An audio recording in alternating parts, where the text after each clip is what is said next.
Le pasteur Andrew Murray était un chrétien profondément spirituel. J'ai lu ses écrits avec une attention particulière.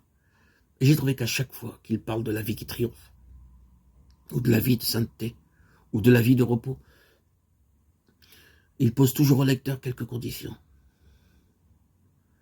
Parmi elles, on rencontre un facteur commun. La personne doit croire que telle et telle chose est possible. En effet, si les hommes considèrent quelque chose impossible, Dieu ne pourra pas la réaliser pour eux. Tandis que si les hommes croient que Dieu l'a dit et qu'il peut le faire pour eux, Dieu accomplira en eux ce qu'il a dit. Enquérez-vous quant à ce que vous pensez de votre vie chrétienne. Si vous devez confesser que votre situation actuelle est très déficiente, désirez-vous donc que Dieu vous apporte son plein salut? Si vous voulez réellement le plein salut de Dieu, croyez alors que c'est possible et que vous pouvez l'obtenir. Permettez-lui d'accomplir son œuvre en vous. La vie d'un chrétien peut atteindre un plein salut.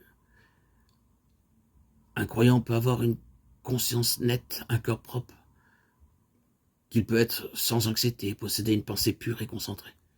Il est capable de vaincre toute déficience physique et de présenter les membres de son corps à Dieu comme des instruments de justice pour arriver à la sainteté. Tout chrétien peut arriver à la place où il peut dire sincèrement « Je suis crucifié avec Christ, ce n'est plus moi qui vis, mais c'est Christ qui vit en moi ». Toutes ces choses ne sont pas seulement possibles, mais à notre portée. Néanmoins, en ce moment, nous avons besoin de voir comment nous obtenons cette vie qui vint. Nous devons payer le prix. Il y a un prix à payer. Il y a une chose à laquelle nous devons spécialement faire attention, c'est que le plein salut que Dieu a préparé pour nous doit être reçu intégralement. Je ne crois pas dans une perfection sans péché, dans l'éradication du péché, mais je crois que Dieu peut me sauver au plus haut degré. Je ne crois pas que la croix m'anéantisse, cependant je crois qu'à la croix, mon Seigneur est mort pour moi. Ce n'est pas que Dieu ait arraché la racine de mon péché, mais qu'il me donne Christ pour vivre en moi. Auparavant, Christ est mort à la croix pour moi, maintenant il vit en moi et à ma place. La sphère de salut de Dieu est la sphère de ma rédemption. Il n'est pas nécessaire que nous retenions le mauvais caractère, l'impureté, l'anxiété ou les désirs de la chair. Dieu peut nous délivrer de tout cela. Non seulement il nous sauve du mal, mais il nous donne le bien. Il est capable de vaincre toute déficience physique et de présenter les membres de son corps à Dieu comme des instruments de justice pour arriver à la sainteté. Tout chrétien peut arriver à la place où il peut dire sincèrement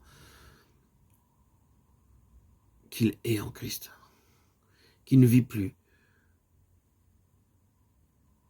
pour lui-même, concentré et centré sur lui-même, mais pour Christ, ses regards, sa direction, ses pensées sont dirigées vers Christ.